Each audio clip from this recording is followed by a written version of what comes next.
Muito boa noite a todos. Boa noite. Sejam bem-vindos mais uma vez a essa casa de oração, mais uma noite boa. Aos nossos amigos que nos acompanham através das redes sociais também, muito obrigado pela companhia. Eu vou ler um pequeno trecho do Evangelho segundo o Espiritismo, capítulo 11, a fé e a caridade. Disse-vos há muito, meus caros filhos, que a caridade sem a fé não basta para manter entre os homens uma ordem social capaz de o tornar felizes. Pudera ter dito que a caridade é impossível sem a fé. Na verdade, impulsos generosos se vos depararão, mesmo entre os que nenhuma religião tem. Porém, essa caridade austera, que só com abnegação e prática, com um constante sacrifício de todo interesse egoístico, somente a fé pode inspirá-la, porquanto só ela dá se possa carregar com coragem e perseverança a cruz da vida terrena. Então, meus irmãos, vamos elevar os nossos pensamentos ao nosso querido e amado Mestre Jesus para agradecer pela saúde, pela amizade, pelos amigos, pais, filhos, irmãos, que possamos sempre seguir trilhando todo aquele ensinamento que nos foi passado pelo nosso querido Mestre Jesus. Que possamos carregar amor, paz e esperança em nossos corações, e principalmente com muita fé em dias melhores, que com certeza virão. Que assim seja. Que assim seja. Esse é o mês de aniversário da nossa casa, 99 anos, né? Estamos indo rumo ao centenário, o ano que vem. Então a festa promete ser grande. 100 anos não são 100 dias, né? Então, nesse mês de aniversário nós recebemos palestrantes de fora. E eu tenho muito orgulho e a honra de receber o palestrante essa noite, meu amigo aí da Quinta 3, do Dom Antônio Reis, né? Tarcísio Meira Zambra, do Abrigo Espírita Oscar Pitã, de Santa Maria, que vai nos brindar com o tema Caridade Essencial. Porém, antes o Coral Fraternidade vai cantar uma canção Mãos Unidas, do João Cabete. Aí, posterior, Tarcísio, você esteja à vontade aqui.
Ao mundo oferecer, fazer feliz a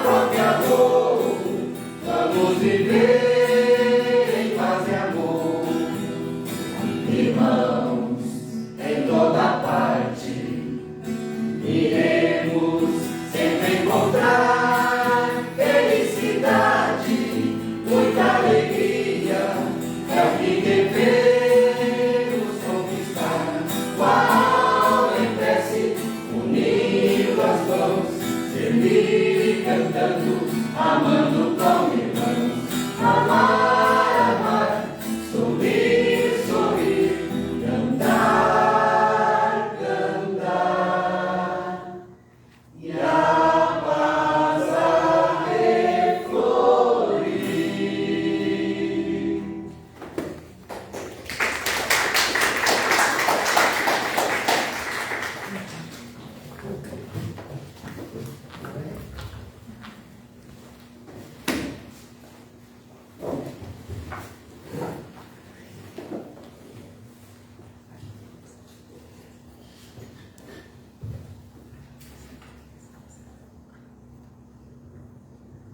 Caros irmãos e irmãs de Ideal Espírita, o nosso fraterno boa noite a todos. Boa noite.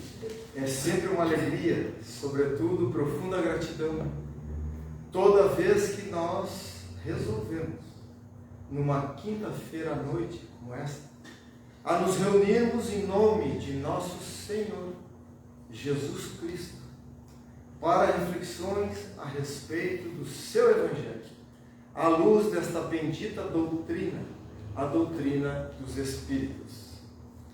Para nós, em especial, alegria ainda maior, retornar toda vez a esta cidade que nos acolheu na atual encarnação. Quinta série. Outro dia, olhando um álbum de fotografia lá em casa, eu me deparo com esta figura querida do coração, amigo de longa data, que o Cristo nos tem aproximado ainda mais, num aniversário de 11 anos. O que não faz muito tempo. Então, meus irmãos, neste clima fraterno, como bem disse nosso irmão e amigo do coração Jair, o assunto das reflexões da noite de hoje, caridade essencial. Para isso eu convido a todos a passarmos um tanto quanto rapidamente no Livro dos Espíritos e depois no Evangelho segundo o Espiritismo também relativamente rápido, para algumas reflexões que irão nos auxiliar a entender melhor ou talvez um pouco mais profundo a questão da caridade em nossas vidas. No Livro dos Espíritos, por exemplo, na questão 625, e esta questão é uma daquelas que deve ficar guardada num cantinho especial dos nossos corações. Lá, os benfeitores espirituais nos dizem que Jesus Cristo é o nosso modelo e o nosso guia. Nestes tempos complexos, de profunda reflexão, de mudanças de planeta, de provas e expiações para planeta de regeneração, onde cada um de nós está sendo testado, aferido nas questões da solidificação dos valores interiores, onde há polarizações, onde há guerras, onde há discordâncias. É muito importante que nós jamais venhamos a esquecer que Ele é o governador do nosso planeta. Portanto, é alguém que gerencia os nossos destinos de forma amorosa, misericordiosa, sábia, que há mais de 4,5 bilhões de anos atrás, quando já era Espírito puro, ele ajudou a divindade na cocriação do nosso órgão, na parte física do nosso órgão. E de lá para cá, ele vem gerenciando os nossos destinos. Portanto, nós estamos falando de alguém que conhece a cada um de nós melhor do que nós próprios nos conhecemos. E que, como Espírito puro, então, vem gerenciando isso de uma amplitude que nem sempre nós conseguimos atingir nas nossas reflexões, por mais profundas que sejam. Nós observamos que Ele, o nosso Mestre, o Divino, amigo incondicional de todas as nossas horas, vem de tempos em tempos enviando em nosso auxílio para nos ajudar no processo de progresso aqui na Terra, os seus emissários, os espíritos superiores, os seus anjos tutelares, aqueles da sua confiança, como por exemplo, se nós olharmos rapidamente na história, vamos ver Moisés há algumas centenas de anos atrás, milênios, como um legislador severo que vem trazer os 10 mandamentos, que traz para nós, segundo a doutrina espírita, a personificação da justiça na terra. Uma lei e um legislador um tanto quanto severo, mas necessário para a nossa evolução à época exigida de cada um de nós. Então a doutrina espírita vem dizer que Moisés é a primeira revelação. O tempo vai passando, outros missionários vêm aqui, acolá, mas ele próprio, Jesus, este sol de primeira grandeza, encarna, portanto, uma única vez entre nós, para trazer através do seu exemplo o seu evangelho como roteiro seguro para todos nós que caminhamos na terra e desejamos caminhar, mesmo que com dificuldades e obstáculos, caminhar de forma plena, equilibrada. Jesus, segundo a doutrina espírita, é a segunda revelação. Portanto, a personificação do amor na terra. O tempo vai passando, outros missionários vêm, 1190, 1200, como cantavam nosso querido coral há pouco, a Francisco de Assis. O tempo passa e eis que então ele manda o Consolador prometido, a doutrina dos Espíritos, que no dia 18 de abril de 1857, com a publicação de O Livro dos Espíritos, traz uma, segundo os benfeitores espirituais, uma luz de iluminar a humanidade, sendo a doutrina espírita a terceira revelação. Agora a personificação da caridade. Então Jesus vai mostrando que ao longo dos séculos ele vem cumprindo com as leis, com a lei de justiça, de amor e de caridade, e tantas outras leis, meus irmãos. Então esta questão, tudo isso para dizer a respeito da questão 625 de O Livro dos Espíritos, para que a gente não esqueça que não estamos como um barco à deriva, sem rumo, não. Há este Espírito amoroso e abençoado que gerencia os nossos destinos e traz a cada um de nós segundo as nossas necessidades individuais e também coletivas. Feita esta reflexão, convidamos a todos a irmos no Evangelho segundo o Espiritismo, no capítulo 17, item 4. Agora Kardec nos traz uma mensagem também daquelas, um cantinho especial do coração. Quando ele traz uma mensagem especificamente para nós, espíritas, ele diz assim: se o espiritismo for bem compreendido, sobretudo bem sentido, leva aos resultados acima expostos. Ele cita no item 3 acima, no Evangelho, no capítulo 17, as qualidades morais do homem, do ser humano de bem sobre a terra. Algumas qualidades morais. Então ele vem no item 4, me permitam repetir, dizer que se o Espiritismo for bem compreendido, portanto precisa ser estudado. Mas, sobretudo, além do estudo for bem compreendido, nos leva ao desenvolvimento das qualidades morais. E diz ele, essas qualidades morais que caracterizam o verdadeiro espírito, bem como o verdadeiro cristão.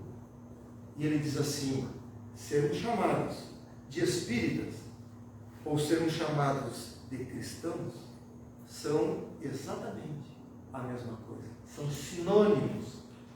E ele conclui então esta mensagem com aquela frase que todos nós, ou quase todos nós, conhecemos: reconhece-se o verdadeiro espírita pela sua transformação moral e pelos esforços que emprega em domar as suas más inclinações. Portanto, meus irmãos, Kardec está dizendo aí a todos nós que para ser espírita, ou seja, que entre nós espíritas ainda não há espíritos perfeitos, ainda carregamos as nossas imperfeições. Portanto, o verdadeiro espírito é aquele que possui uma lavoura extensa, uma lavoura profunda a ser cultivada, mas não uma lavoura exterior, uma lavoura interior. E o Espiritismo tem uma grande proposta, um grande projeto para a humanidade. E qual é, meus irmãos, este projeto? Qual é o tema principal da doutrina espírita? Fora da caridade não há salvação. Certa feita, perguntaram a Kardec se o Espiritismo seria a religião do futuro. E Kardec disse que o Espiritismo seria o futuro das religiões. Quando as religiões começarem a adotar os postulados espíritas da reencarnação, imortalidade da alma, existências corpóreas, comunicabilidade dos espíritos e por aí vai. Então, a proposta da doutrina espírita é a formação do homem de bem. É uma formação eminentemente espiritual. Porque é interessante quando Kardec, lá no item 3, cita algumas das qualidades morais do ser humano. Ele não cita qual é a nacionalidade do ser humano de bem, ele não cita qual a língua que ele fala, qual a cor da pele, onde ele vive, nada disso. Ele simplesmente cita algumas qualidades que nós não iremos sequer tocar aqui, até para deixar de curiosidade que lá ele cita algumas. Então, quem quiser viver de forma mais profunda, mais plena na Terra, dá uma olhadinha lá, item 3, capítulo 17. No início dá um pavor, porque ele cita só algumas, e só aquelas algumas vai dar um trabalho danado para a gente desenvolver ao longo de muitas encarnações. Então, meus irmãos, a doutrina, a grande obra da doutrina espírita começa em nós, é de caráter espiritual, moral. Dito isso é só a introdução, meus irmãos. Não se assustem. O Jair disse que eu podia ir até a meia-noite 15. Então agora nós vamos começar a refletir um pouquinho a respeito da caridade essencial. Que quando lemos pela primeira vez para preparar este assunto, lá para a nossa casa e para esta casa abençoada, que há 99 anos acolhe os nossos corações, nós ficamos um tanto quanto pensativos, porque é essencial. Vamos ver só a caridade, como preconiza Jesus, benevolência, indulgência, perdão das ofensas, está no Evangelho. Mas Emmanuel vem chamar a nossa atenção, trazendo uma reflexão mais profunda. Lá no item 110 do livro Vinha de Luz. Livro esse ditado por ele, Emmanuel, benfeitor do Chico, pelas mãos abençoadas do venerando apóstolo Chico Xavier. Está lá no item 110. E ele começa dizendo assim, que quando nós damos um copo de água para quem tem sede, ou um pão para quem tem fome, ou um agasalho para quem tem frio, se referindo à caridade material. Bem como quando nós emprestamos um ouvido para um irmão mais necessitado, um ombro amigo, para alguém próximo chegar e chorar. Nós estamos praticando a caridade espiritual. Ele fala que quem está praticando a caridade material e a caridade material está contribuindo com Deus para a edificação do seu reino na terra. E ele diz que a caridade material e a caridade espiritual andam de mãos dadas, andam juntas. Porém, ele vai um pouquinho adiante. E mais à frente, é só o parágrafo que eu vou ler, para não perder a vírgula de tão importante. Ele diz assim: antes, porém, da caridade que se manifesta exteriormente nos mais variados setores da vida, falando da caridade material e da caridade espiritual. Antes dessa, diz ele, pratiquemos a caridade essencial, sem o que não poderemos efetuar a edificação e a redenção de nós mesmos. Sem a caridade essencial, a gente não se auto-ilumina. A gente vai ter um ponto mais adiante. Aí a gente fica mais curioso assim, pelo amor de Deus, mas o que é a caridade essencial? Daí ele vem dizer o que é. Ele diz, trata-se da caridade de pensarmos, de falarmos e de agirmos consoante ao Evangelho de nosso Senhor. É a caridade de vivermos verdadeiramente nele, para que ele viva em nós. E ele conclui, sem esta, Emmanuel sempre dá uma chamadinha na gente, aperta um pouquinho mais. Ele diz, sem esta, sem a essencial, pensar, falar e agir conforme o Evangelho, sem esta, sem a caridade essencial, nós poderemos levar a efeito grandes serviços externos, alcançar intercessões valiosas dos benfeitores espirituais em nosso benefício, espalhar notáveis obras de pedra, mas dentro de nós mesmos, nos momentos de extremo testemunho e fé, estaremos vazios e desolados, na condição de mendigos de luz. Então, meus irmãos, o que o benfeitor Emmanuel nos chama a reflexão é que há dois grandes trabalhos a serem realizados por cada um de nós enquanto estivermos aqui na experiência carnal. Nós temos, todos nós, primeiramente, um compromisso com o mundo, ou seja, de melhorar, de contribuir para a melhoria e para o aperfeiçoamento do mundo ao nosso redor. No serviço, na família, no centro espírita, na rua.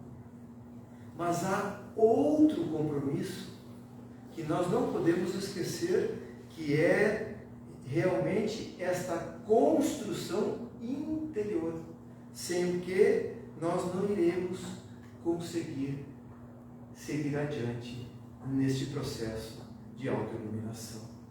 Quando fomos chamados ao testemunho, à solidificação dos valores durante a nossa jornada. E o benfeitor Emmanuel, muito interessante, nos adverte que, fazendo uma comparação com o nosso corpo físico, ele nos adverte que se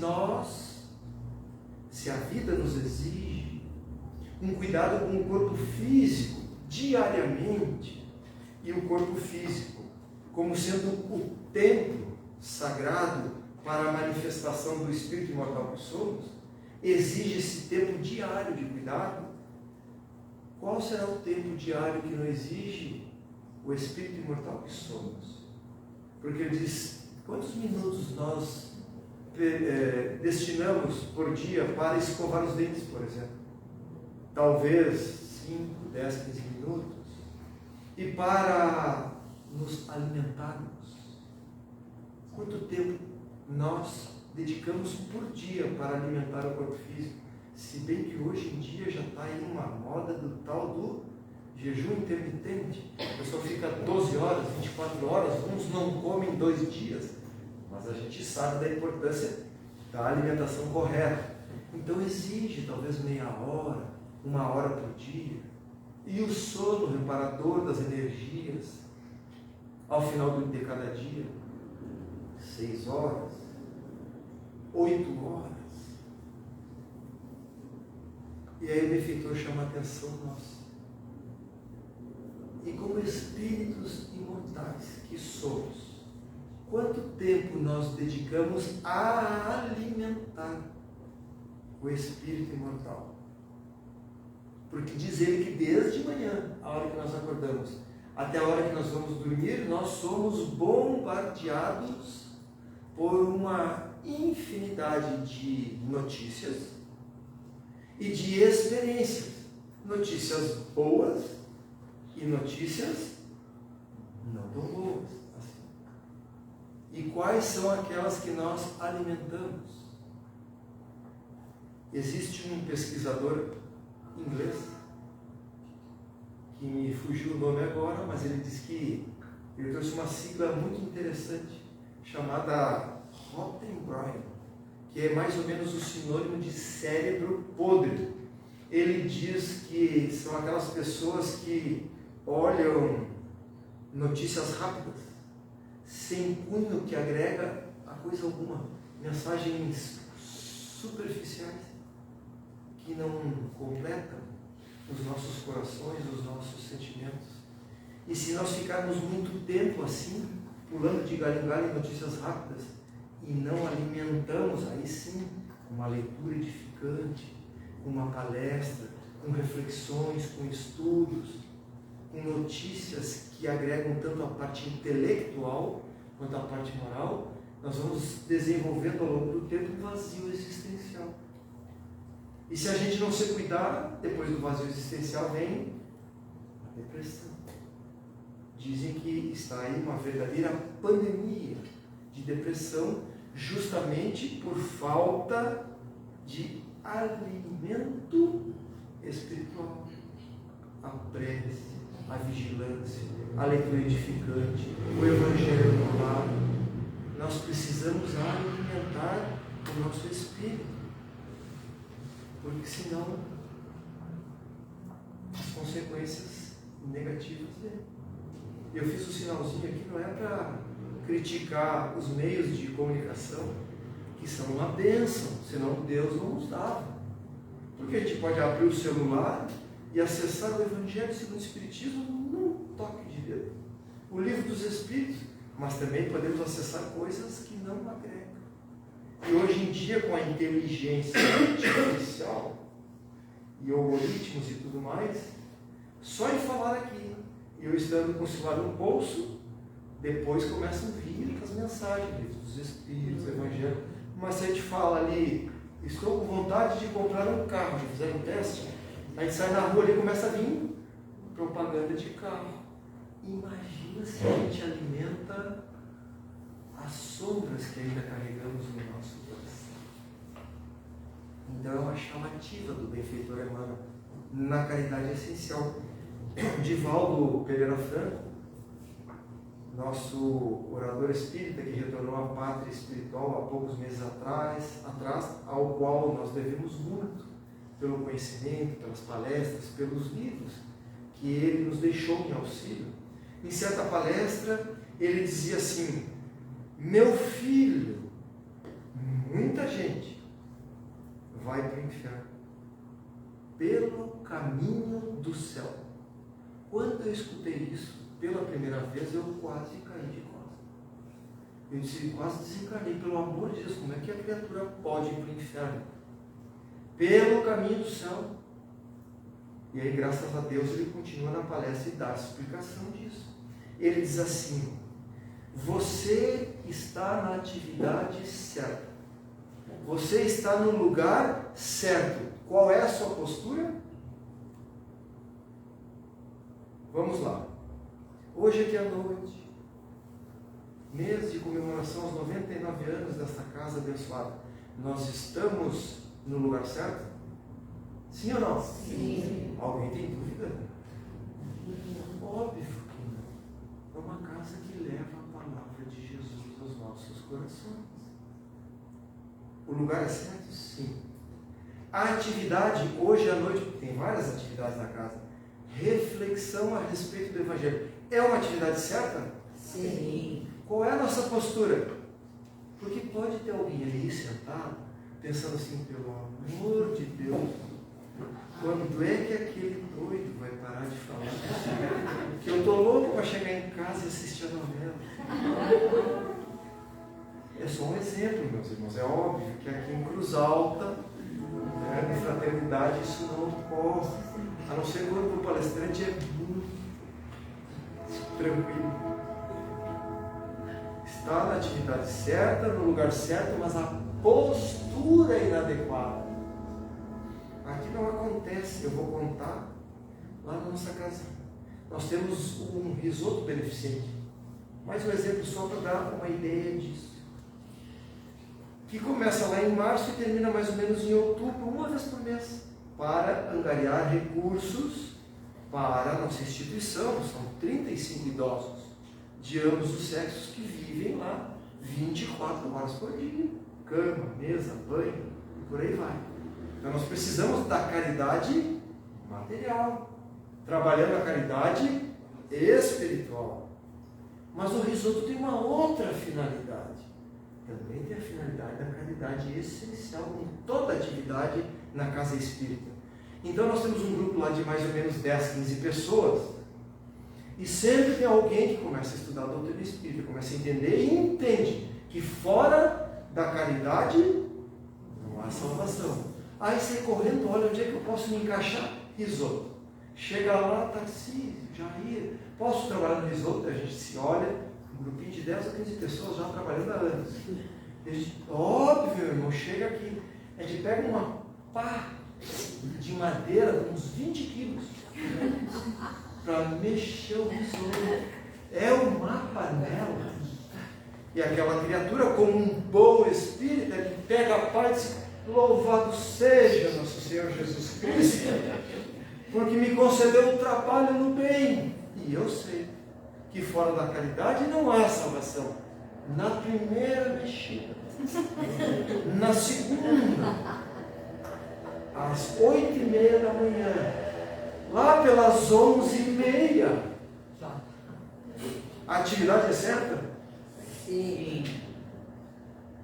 O lugar é certo? Sim. Qual é a postura? Se a criatura passa no teste, ela vai para o galeto, porque o galeto é junto com o risoto. E o galeto tem umas peculiaridades cristãs.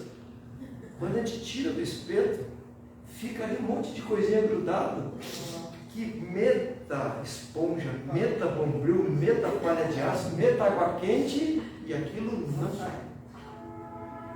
Aí a criatura vai lá, louvado seja Nosso Senhor, que me concedeu o trabalho para trabalhar no bem.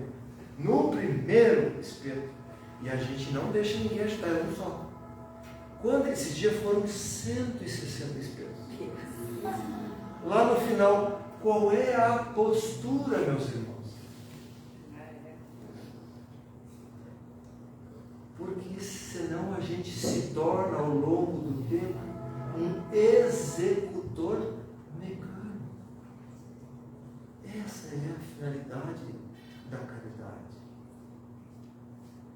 caridade dá frutos inimagináveis. Às vezes a gente está em casa, alguém bate, toca a campainha, pede um copo d'água, e a gente vai lá e dá um copo d'água. Aquela criatura toda sacia sua sede e sai feliz. E a gente não vê, alguns veem, que junto com aquela criatura tem uma mãe desencarnada, que está ali tentando ajudar o seu filho a dar um rumo um tanto quanto melhor. E quando a gente ajuda o filho, a gente angaria a simpatia daquele espírito desencarnado que ali está. Aí o Tarcísio vai andando no trânsito e, como um bom cristão, sempre tranquilo, equilibrado, até a primeira buzina ou até a primeira fechada. E aí baixa um pouco a vibração, em algum momento, em algum dia mais difícil, porque a gente não consegue manter o tempo todo, a não ser o Espírito puro, Jesus. Os mais elevados conseguem manter muito mais. Mas a gente baixa a vibração e aí vem os nossos amiguinhos, que querem também nos prejudicar. Talvez aqueles que nós prejudiquemos no passado, com as sombras, que ainda carregamos. E vem tentar atacar o Tarcísio e aparece aquela mãe. Ah, meu irmão, esse aí eu estou cuidando, com muito carinho, e quero cuidar de ti também. E faz o convite já para o obsessor também. Então a caridade é assim. Eu sei que em Cruz Alta a terra é boa, é vermelha. A gente planta e tudo nasce. Quem aqui já pegou uma sementinha e plantou um pé de laranja? Pode me dizer de sã consciência quantas laranjas aquele pé que vai sair daquela semente vai dar ao longo de sua vida? Não tem como. E a caridade é assim. Ela nos proporciona frutos inimagináveis. Sempre mais. Sempre a gente planta um, recebe 100, recebe 1000. É a misericórdia divina. Por isso que Paulo, o apóstolo dos gentios, nos disse que o amor cobre a multidão dos nossos pecados, dos nossos erros, porque senão a gente não conseguiria. Quanto a gente tem de coisa para reparar do passado? São milênios de equívocos, porque é a lei de progresso. Hoje aqui à noite não tenho dúvida. Cada um é o que de melhor construiu ao longo dos milênios. Faltam tanto quanto ainda. Mas lá atrás, há 1000 anos atrás, nós éramos bem piores. Então, se não for o amor divino, se não for a caridade, se não for este amor que cobre a multidão dos pecados, nós não conseguiríamos vencer tudo. E o Paulo ainda vai além. Não importa a quantidade, importa a qualidade, a intenção daquilo que se faz. Aonde quer que nós estejamos, porque Deus coloca a gente no exato lugar que nós precisamos trabalhar estas qualidades morais preconizadas no Evangelho do ser humano de bem. Uma historinha para terminar, pode ser uma pequena mensagem. Já estamos quase na meia-noite. Gosto muito da história do Chico. Sério, para a gente refletir assim no nosso dia a dia, no momento. Deste homem que atingiu o mediunato, a mediunidade com Jesus, se dedicava aos outros, com a caridade, como preconiza o Evangelho, com a caridade, como preconiza o benfeitor Emmanuel. E o Chico estava lá, naquela noite, era madrugada, estava dormindo e ele acordou muito cedo. E como ele sofria naquele momento da angina, dores fortes no coração, e também da catarata, que o prejudicavam tanto quanto a visão, ele possuía junto com ele uma cuidadora que estava, se fosse preciso, numa emergência, atendendo. E ele acorda mais cedo do que o normal, porque ele acordava muito cedo para começar os seus trabalhos. em benefício dos mais necessitados. E ele acordou muito cedo. E a cuidadora se assustou. Chico, está precisando de alguma coisa? Está passando bem? E Chico olha para aquela senhora. Se não, está tudo bem, meu irmão. Estou bem. É que daqui a alguns minutos vai bater aí na porta um homem. Aí a gente abre um parênteses rápido na história. O Chico, eu sei que os irmãos já conhecem essa história, mas o Chico era assim. Ele sabia quem ia bater na porta sem saber, sem marcar a hora, sem nada disso. A mediunidade. Os irmãos contam que certa feita, naquela época, Chico recebia muitas cartas com pedidos de auxílio. E como há aqui alguns mais jovens e não conhecem este meio de comunicação, carta a gente escrevia no papel, dobrava ali, né, o papel e botava dentro do envelope, lacrava o envelope e botava no correio, né? Às vezes botava para a namorada e chegava de ônibus antes da carta. A carta levava 2 semanas, mais ou menos isso, né, gente? Não é bem da nossa época, era um pouquinho mais para trás, mas era um meio de comunicação. Então o Chico recebia muitas cartas. E uma irmã estava ajudando o Chico a separar as cartas, os envelopes fechados. E o Chico pegava o envelope fechado e colocava a mão em cima e separava um montinho de cartas. E outro montinho, dava a mão, separava e separava. Olhou para a irmã e disse assim: aquele último montinho, faz um favor, põe fora. A irmã que estava ajudando ele, encafifada do jeito que ele estava fazendo, por que ele estava fazendo aquilo? Mas Chico, tu não vai nem abrir a carta. Sabe, a irmã não precisa, pode botar fora. Mas como é que tu vai botar fora sem abrir? Tá bem, né?